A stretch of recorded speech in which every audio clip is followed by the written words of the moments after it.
तो एक बार फिर से आपका स्वागत है आपके अपने YouTube channel book hive educator पर। और हर बार की तरह आज फिर हम SSC CHSL का 16 मार्च 2018 की फर्स्ट शिफ्ट लाए हैं। रीजनिंग का सेक्शन हम सॉल्व करने वाले हैं। और देखिए क्या मैं आपको क्वेश्चंस करते करते साथ साथ आपको कुछ ट्रिक्स बताऊंगा कि किस हिसाब से ये क्वेश्चंस बहुत ईजी हो जाएंगे और आप काफ़ी जल्दी कर पाएंगे। तो आइए एक एक करके सारे क्वेश्चंस डिस्कस करते हैं। पहला क्वेश्चन क्या कहते हैं, व्यक्ति का संबंध घर से है, इसी प्रकार ये संबंध निम्न में से किन विकल्पों में दर्शाया जा रहा है। आपने बताना है कि किन ऑप्शंस में ये सेम रिलेशन है जो पर्सन और हाउस का है। अब देखो, पर्सन हाउस में रहता है, a person lives in a house और अ होम। इसी तरह एक्वेरियम फिश एक्वेरियम में होती है, लेकिन आप जो नंबर्स हैं, जो वर्ड्स दिए हुए हैं, उनका ऑर्डर देखो। पहले दिया हुआ है पर्सन, फिर हाउस, तो मतलब पहले वो आना चाहिए जिसके बारे में बात हो रही है, और फिर बाद में सेकंड वर्ड जो होगा वो होगा जहाँ पे वो रहता है। तो एक्वेरियम फिश ऑर्डर गलत है। सेकंड ऑप्शन में देखिए लायन डेन में रहता है, ये बात तो पक्की है कि जो सींग है वो मांद में रहता है। इसी तरह जो ऑप्शन है हमारा सेकंड, वो रिजेंबल कर रहा है हमारे क्वेश्चन वाले ऑप्शंस को, क्वेश्चन वाले वर्ड्स को। Person lives in a house, similarly lion lives in a den. Next question, 14,218 what. अगर आपको पता हो कि 14 का जो स्क्वायर है वो 196 होता है, 196 प्लस 4 200 हो जाएगा। इसी तरह हम 18 के लिए क्या करेंगे, 18 का स्क्वायर कर देंगे। 18 का स्क्वायर होता है 324 और उसमें 4 जोड़ देंगे, तो आंसर हमारा आया 328, option number 1। Next question, RPQPNO, RPQ और नेक्स्ट है PNO। R का संबंध है P से। R की नंबर इक्विवेलेंसी कितनी है बच्चों, 18, P की है 16। तो मतलब 18 में से अगर हम 2 लेस कर रहे हैं तो हमें हमारा नंबर मिल रहा है P। तो 18 माइनस 2 किया हमने तो 16 मिल रहा है। इसी तरह P की क्या वैल्यू है, 16, 16 माइनस 2 14, Q की वैल्यू है 17, 17 माइनस 2 15, 15 किसका नंबर इक्विवेलेंट होता है, O का। तो हमारा आंसर आया, मतलब इसके क्वेश्चन के अकॉर्डिंग आया PNO, माइनस 2 करना है सब में। इसी तरह हम JEK के लिए, JEK इसमें से हम सभी जो लेटर्स हैं इनमें से 2 लेस कर लेंगे। J की वैल्यू है 10, 10 में से 2 लेस किया 8, 8 किसका होता है, H का। E की वैल्यू 5, 5 माइनस 2, 5 माइनस 2 3, 3 किसकी वैल्यू है, C की। तो हमारा ऑप्शन आ रहा है HC। 2 हमें पता लग गए, HCI। तीसरा हम चेक कर लेंगे, K में से हम 2 लेस करेंगे, I आ जाएगा। K की वैल्यू 11, 11 माइनस 2 9, तो हमारा आंसर आ गया HCI, option number 2। Next question, register, pen, pencil, writer. अगर आप देखें रजिस्टर, पेन, पेंसिल ये सब स्टेशनरी की आइटम्स है, और राइटर वो आदमी है जो इन चीज़ों का प्रयोग करता है, इन चीज़ों को यूज़ करता है। तो हमारा जो ऑड वन आउट हमें निकालना है, क्योंकि register, pen and pencil all are stationery items while writer is a person who uses it. लेखक वो व्यक्ति है जो इन सब सामग्रियों का इस्तेमाल करता है। Next question, 11, 16, 13, 18, 36, 41, 23, 26। अगर आप शुरू के 3 विकल्प देखें, 11, 16 5 का डिफरेंस, 13, 18 5 का डिफरेंस, 36, 41 5 का डिफरेंस, लेकिन 23 और 26 में डिफरेंस है 3 का। तो हमारा आंसर हो जाएगा ऑप्शन नंबर 4, 23, 26। TOJEVQLG। अब देखो T की नंबर इक्विवेलेंसी, सारा खेल नंबर इक्विवेलेंसी का है, स्क्वायर्स का है। बहुत अच्छे से ध्यान करके जाना, CHSL की नोटिफिकेशन कभी भी आ सकती है, तो आपको ये चीजें अब अच्छे से याद हो जानी चाहिए। हमने ये मेरे ख्याल कितने भी पेपर्स कर लिए, सब में हमने देखा होगा कि अगर हमें नंबर इक्विवेलेंसी पता है अल्फाबेट्स की और हमें स्क्वायर्स क्यूब्स का पता है, तो हमारे लिए ये पेपर बहुत आसान हो जाता है। और वैसे ही ये पेपर इतना आसान है कि आपका 25 में से अगर आप एक एवरेज स्टूडेंट भी हैं तो आपको 20 प्लस स्कोर करने की सोचना चाहिए इसके लिए। और जो बिल्कुल एक्सपर्ट हैं तो उनको तो 24-25 नंबर से कम आने नहीं चाहिए इन पेपर्स में। T की वैल्यू है 20, O की वैल्यू 15, तो मतलब 15, 20 माइनस 5 15। इसी तरह माइनस 5 हो रहा है तो J आ जाएगा, फिर माइनस 5 होगा तो E आ जाएगा, क्योंकि J की वैल्यू 10, E की वैल्यू 5। इसी तरह VQ एल जी। V की वैल्यू है 22, 22 माइनस 5 17, 22 माइनस 5 17, 17 माइनस 5 12, 12 माइनस 5 7। तो इसमें हमारा जो नंबर, जो ये रिलेशन है वो ऊपर वाला भी इसमें सेम है और नीचे में भी, सेकंड में भी सेम है, फर्स्ट में भी सेम है। अब थर्ड में चेक करें, अगर x, s, n और i, x की वैल्यू होती है 24, 24 माइनस 5 किया 19, 19 माइनस 5 n 14, 14 माइनस 5 i 9। तो इसमें भी ये वैल्यू ठीक है। अब नेक्स्ट देखें, p, k, f और b, p, k, f और b।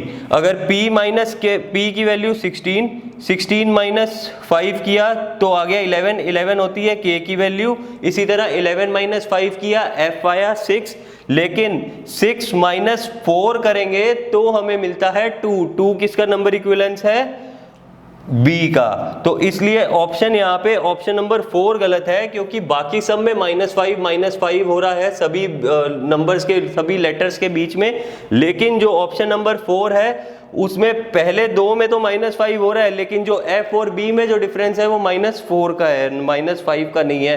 तो हमारा ऑप्शन हो गया, मतलब जो हमारा ऑड वन आउट हो गया वो हो गया option number 4। Next question, arrangement of words हैं ये डिक्शनरी के अकॉर्डिंग। तो अगर आप देखो, circumstances, circulate, circumference, circular, circulation, तो सब में यहाँ पे हम देखें तो सर्क्यू तक तो सेम है, सर्क्यू तक सभी का सेम है, तो मतलब तब तक ये सारे नंबर, सारे जो वर्ड्स हैं ये इक्वल है। लेकिन आगे देखा जाए तो 3 में m आ रहा है, 2 में m आ रहा है और 3 में l आ रहा है। तो मतलब हमें पहले 2, 4 और 5 की नंबरिंग कर लेनी है, और उसके बाद जो हमारा 3 और 1 है वो उसके बाद आएगा, क्योंकि m से पहले l आता है। तो l के जो वर्ड्स हैं 2, 4, 5, जिनमें l पहले आ रहा है, सर्कुलेट, सर्कुलर, सर्कुलेशन, इनकी ऑर्डरिंग पहले करेंगे, फिर उसके बाद 1 और 3 होएगा। तो 2, 4 और 5 में से अगर हम देखें तो सबसे पहले a तो सभी में कॉमन आ गया, फिर t 2 और 5 दोनों में कॉमन आ रहा है। तो हम पहले देखेंगे तो सर्क्यूलर, r पहले आता है t से, तो सबसे पहला जो वर्ड हुआ हमारा हुआ ऑप्शन नंबर 4 का सर्कुलर। फिर उसके बाद जो हमारा नेक्स्ट वर्ड हुआ, नेक्स्ट वर्ड कौन सा होगा, सर्कुलेशन। और सर्कुलेट में से अगर देखें तो सर्कुलेट में ई पहले आ रहा है, तो ई आई से पहले आता है, तो नेक्स्ट हुआ हमारा सेकंड सर्कुलेट। और उसके बाद थर्ड हुआ हमारा सर्कुलेशन।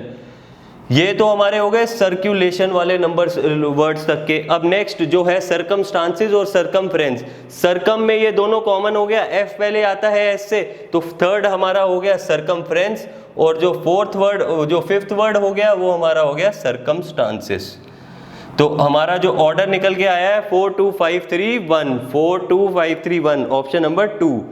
Next question 19, 26, 40, 61। अब ऐसे क्वेश्चन आए ना, आप तो सबसे पहले जो लेटर्स हैं, जो कंसेक्यूटिव टर्म्स हैं सीरीज की, उनके बीच का आप डिफरेंस देख लो। अब देखो 19 प्लस 7 किया 26, 26 प्लस 14 कर रहे हैं 40, 40 प्लस 21 करा तो 61 आ रहा है, और 61 प्लस क्या करेंगे तो जो नंबर आएगा जो हमें चाहिए, जो हमारा आंसर है, और फिर प्लस उसमें क्या करना है वो आप देखो। अब देखो अगर आप 7, 14, 21 देखो तो देखो कि 7 का टेबल बढ़ रहा है, 7 1 जा 7, 7 2 जा 14, 7 3 जा 21। तो मतलब हर कंसेक्यूटिव टर्म में 7 से डिफरेंस बढ़ रहा है। तो अब जो नेक्स्ट टर्म होगी 61 में, उसमें 28 जोड़ा जाएगा। पहले 14 में 14 जोड़ा, फिर 21 जोड़ा, फिर अब क्या जोड़ेंगे 28। 7 1 जा 7, 7 2 जा 14, 7 3 जा 21, 7 4 जा 28।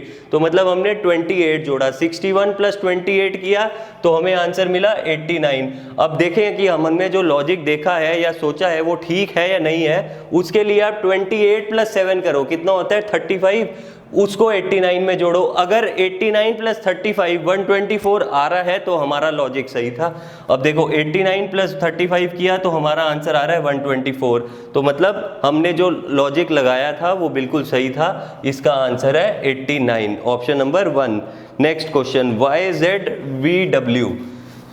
अब ये सीरीज का क्वेश्चन है, अल्फाबेट सीरीज का YZVWST m और n। अब y में से क्या लेस किया, हमें v मिला, y की वैल्यू 25, 25 माइनस 3 22v, फिर v में से 3 लेस किया, फिर s में से 3 लेस करेंगे, क्योंकि 2 में 3 लेस हो गया तो जाहिर सी बात है तीसरी में भी हम 3 लेस करेंगे, 3 लेस किया s माइनस 3 p। अब चेक कर लो, p माइनस 3 किया तो m आ रहा है, m आ रहा है, तो मतलब हमारा जो ऑप्शन है वो p 2, 1 और 3 तो एलिमिनेट हो गया, 2 और 4 बचा। 2 और 4 को चेक करने के लिए z की वैल्यू 26, 26 में से 3 लेस किया 23, इसी तरह w की वैल्यू 23, 23 में से 3 t, t में से 3 लेस किया q, तो हमारा आंसर आ गया PQ। Next question, Mayank remembers that examination is held after 18 March but before. तो मयंक के अकॉर्डिंग क्या हुआ, जो एग्जामिनेशन की डेट है मयंक के अकॉर्डिंग 18 के बाद, तो मतलब हम 18 नहीं ले सकते, 18 के बाद लिया 19 और बट बिफोर 21, तो मतलब मयंक के अकॉर्डिंग 19 या 20 ही डेट है जो एग्जाम की है। अब वाइल सूरज, सूरज क्या कहते हैं जनाब, सूरज जनाब कहते हैं कि बिफोर 24 दिसंबर बट आफ्टर 19 दिसंबर। तो सूरज कहते हैं कि 24 तो नहीं है तो 23 है, लेकिन 20 19 के बाद है, तो 19 के बाद है तो 20, तो मतलब हमें 23, 22, 21 और 20। अब देखें, अब दोनों की जो सोच है उसके अकॉर्डिंग हमें आंसर देखना है, वही हमारा आंसर होगा। तो मयंक कह रहा है 19 20, सूरज कह रहा है 20 21 22 23, तो 20 दोनों में कॉमन है, तो हमारा आंसर क्या हुआ 20, option number 1। Next question, from which of the following word select the given alternative, select the word which can not be formed from tribulation. Tribulation से कौन सा वर्ड नहीं बनाया जा सकता वो आपने बताना है। अब देखो, बास्टियन, बेस्टियन बन सकता है क्योंकि बी है, ए है, एस है, TION सब है। अब ट्रस्ट में देखो, ट्रस्ट बन सकता है, TRUST, ट्रस्ट भी पूरा बन सकता है। रिबन पे देखो, रिबन में R है, I है, B है, O है, N है, लेकिन अब ध्यान से देखो इस क्वेश्चन को, अगर हम देखें तो B सिर्फ ट्रिब्यूलेशन में एक बार है, लेकिन रिबन में आ रहा है 2 बार, तो रिबन बनाने के लिए हमें 2 भी चाहिए, लेकिन जो कीवर्ड है उसमें एक ही भी है, तो अतः कि जो थर्ड ऑप्शन है वो नहीं बन सकता रिबन। तो थर्ड हमारा जो करेक्ट ऑप्शन हुआ option number 3, ribbon can not be formed. Met is coded as 41। अगर हम नंबर इक्विवेलेंसी देखें, मेट में m की 13, a की 1, t की हो गई 20 और एक e की हो गई 5। 13 + 1 14, 14 + 20 34, 34 + 5 39। 39 में क्या जोड़ रहे हैं, तो हमें जो कोड लैंग्वेज है उसके अकॉर्डिंग आंसर मिल रहा है। 39 + 2 किया तो हमें 41 मिल रहा है। इसी तरह लायन, लाइन में L की वैल्यू 12, I की वैल्यू 9, O की वैल्यू 14 और O की वैल्यू 15 और N की वैल्यू 14। 12 + 9 21, 21 + 15 36, 36 + 14 50, 50 + 2 करना पड़ेगा, तो मतलब हमें जो भी नंबर इक्विवेलेंसी है उसमें 2 ऐड करना पड़ेगा तो हमें हमारा आंसर मिल जाएगा। तो इसमें आ गया 52। अब टर्म में देखें अगर, तो टर्म में T की वैल्यू 20, A की वैल्यू 1, R की 18 और M की 13, 21 18 39 और 39 और 13 52। 52 में हम क्या ऐड करेंगे 2, आंसर आया हमारा 54, option number 4। Next question, 13 divided by 18 -5 + 10 × 2। अब आप इसका आंसर सीधा ऐसे मत निकाल देना, क्योंकि हर जो साइन है उसका मीनिंग, असल मीनिंग जो है वो दिया गया है। 13 डिवाइडेड बाय 18, डिवाइडेड का क्या मतलब है, डिवाइडेड रिप्रेजेंट्स माइनस, तो हमने यहाँ पे लगा दिया माइनस। माइनस क्या रिप्रेजेंट कर रहा है, माइनस रिप्रेजेंट प्लस, तो +5। प्लस क्या रिप्रेजेंट कर रहा है, मल्टीप्लाई, मल्टीप्लाई बाय 10 और मल्टीप्लाई क्या रिप्रेजेंट कर रहा है, डिवाइडेड। तो अब बॉडमास का रूल लगाया, 13 - 18 + 5 × 5, 10 डिवाइडेड बाय 2 5, 13 - 18 + 25, तो इसमें 13 और 25 ऐड करेंगे 38, 38 में से 18 लेस किया 20, ऑप्शन नंबर 1। नेक्स्ट क्वेश्चन, इसमें आपने जो सारे सिंबल्स हैं उनको एक्सचेंज करके देखना है, इंटरचेंज करके देखना है, जो आंसर जिससे सही आएगा वही हमारा आंसर होगा।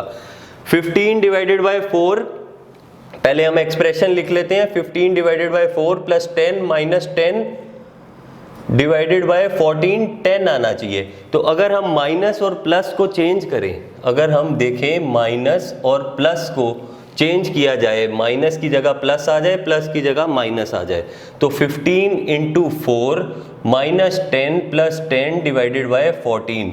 तो अगर हम 10 डिवाइडेड बाय 14 कर रहे हैं तो हमारा आंसर तो है वो डेसिमल्स में आ रहा है, लेकिन हमें जो आंसर चाहिए वो एक नंबर चाहिए 10 बिना डेसिमल के। तो ये हमारा जो इंटरचेंज है ये तो काम में आएगी नहीं।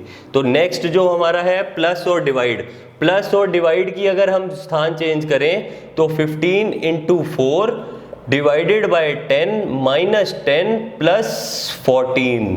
अब यहाँ पे अगर हम चेक करें तो 15 इंटू 0.4 प्लस 10 प्लस 14, 15 इंटू 0.4 कितना होता है, 15 into 4 60, 60 minus 60 divided by 10 6, 6 minus 10 plus 14। अगर हम ऐसे चेक करें तो हमें हमारा आंसर मिल रहा है। तो मतलब जो जो दो साइन इंटरचेंज होने हैं वो प्लस और डिवाइड है, ऑप्शन नंबर 2। नेक्स्ट क्वेश्चन $18 ये कोडिंग डिकोडिंग का क्वेश्चन है। आप इसमें असली वाले डॉलर की वैल्यू लगा के अपने आंसर्स निकालने मत लग जाना, ठीक है। $18 इज इक्वल टू 6। अब देखो ध्यान से 18 में से क्या लेस किया, 6, 12 को किससे डिवाइड किया, 2 से, तो हमें 6 मिल रहा है। ये तो हमने एक लॉजिक सोचा। अब इसको चेक किया जाए, $8 इज इक्वल टू 2।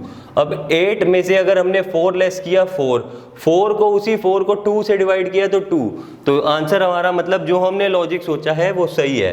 तो अब ये क्या पूछता है हमसे, $18 की वैल्यू, 18 माइनस 12 6 डिवाइडेड बाई 2 3। तो हमारा आंसर जो हुआ वो हो गया answer option number 1। Option number 1 हमारा आंसर है 3। नेक्स्ट क्वेश्चन हमें क्या कहता है, इसमें देखो आपने क्या देखना है, आपने जो मेन देखना है कि हमने डॉलर का जो अपना साइन यूज किया है उसका मीनिंग क्या दे रहा है वो, मतलब $18 किया है तो आंसर हमारा कैसे आ रहा है 6। हम देखें, हम थोड़ा सा इन क्वेश्चंस में दिमाग लगाएं कि 18 में से अगर हमने 6 लेस किया तो हमें मिलता है 12, और अगर उसी 12 को हमने अगर 2 से डिवाइड कर रहे हैं तो हमें आंसर मिलता है 6। इसी तरह $8 में भी यही देखना है, और हमने सारे ऑप्शंस देखे तो हमें अब चेक करने पे $18 में से 18 माइनस 12 किया 6 को 2 से डिवाइड किया तो 3 मिल रहा है। Option number 1 is the right answer.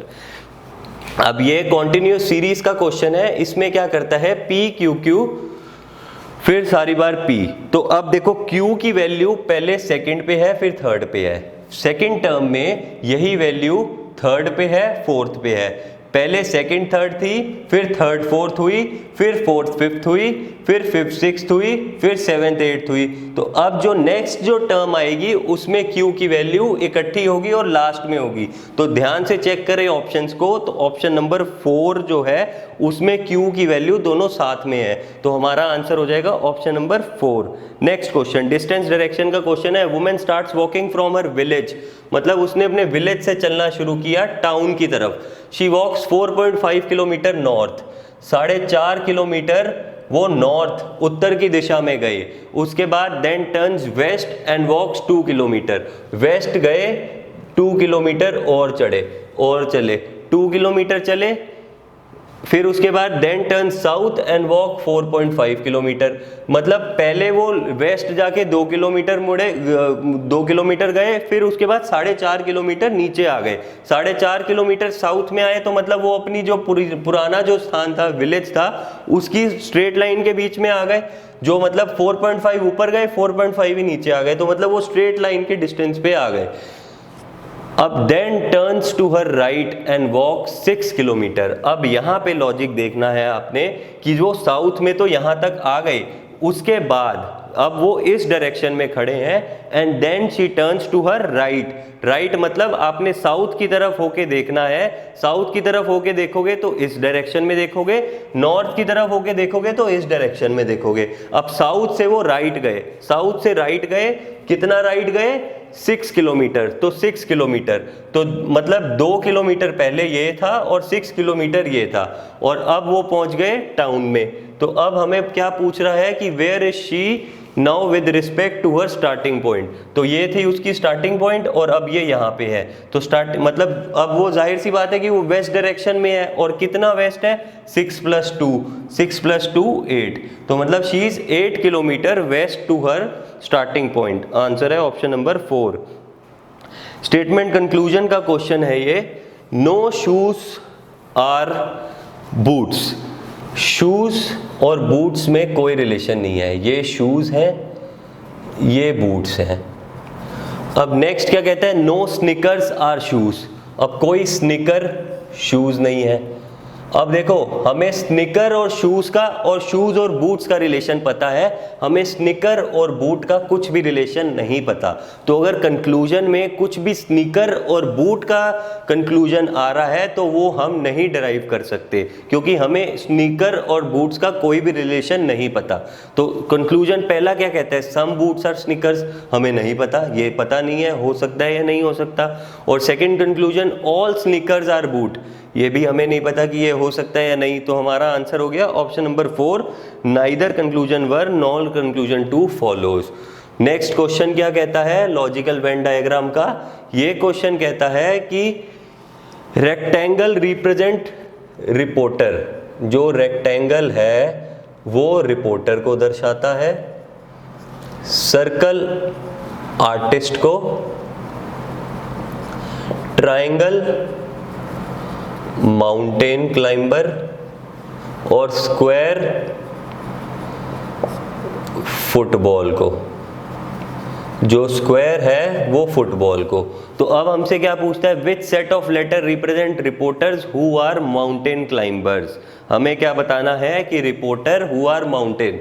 तो रिपोर्टर मतलब रेक्टेंगल में भी आए, माउंटेन क्लाइंबर मतलब ट्रायंगल में भी आए। तो वो लेटर्स जो होंगे वो रेक्टेंगल और ट्रायंगल, आयत और त्रिभुज दोनों में आएंगे। तो वो कौन से लेटर्स हैं, अगर हम ध्यान से देखें तो जो ट्रायंगल और रेक्टेंगल दोनों में आए, H और A, ध्यान से देखो H और A वो दो लेटर्स हैं जो ट्रायंगल और रेक्टेंगल दोनों में आते हैं। तो आंसर हो गया option number 1। Next question, HVJFTH, HVJFTH, HVJFTH, DRFBPD। अब हमें आंसर निकालना है। H में से 2 लेस किया, F में से 2 लेस किया, D में से 2 लेस किया, B में से 2 लेस किया, Z। तो मतलब हमें पहला जो हमारा लेटर है वो मिल गया Z, क्योंकि आंसर्स में ऑप्शंस में पहला लेटर Z सिर्फ सेकंड में है। तो मतलब जहां तक है हमारा आंसर ऑप्शन 2 है। आगे चेक करने के लिए V में से 2 लेस किया, V की वैल्यू 22, 22 - 2 T में से 2 R में से 2 P में से 2 किया, तो P में से 2 लेस किया N, ZN। आंसर खत्म, ZNB। आगे नहीं देखेंगे हम। 3, 4, 6, 9, 13, 3 का और 4 के बीच में 1 का डिफरेंस, 3, 4, 1 का डिफरेंस, 6, 4 और 6 में 2 का डिफरेंस, 13 और नेक्स्ट टर्म हमें निकालनी है। बहुत सिंपल क्वेश्चन है। 3 + 1 किया 4, 4 + 2 किया 6, 6 + 3 9, 9 + 4 13, 13 + 5 18। Option number 3 is the right answer. Next question, 4, 12, 16। Orally solve करेंगे ये क्वेश्चन, पेन भी नहीं यूज करने। वैसे तो किसी में भी पेन यूज नहीं करना था, लेकिन इसमें हम बिना पेन के भी आपको आंसर्स तो सारे बिना पेन के यूज होने, समझाने के लिए बेटर रहता है, आपको पता रहेगा। 4 × 3 12, पहले ऑप्शन में 4 × 3 12, 4 × 4 16। इसी तरह 5 × 3 15, 5 × 4 20, 6 × 3 18, 6 × 5 30।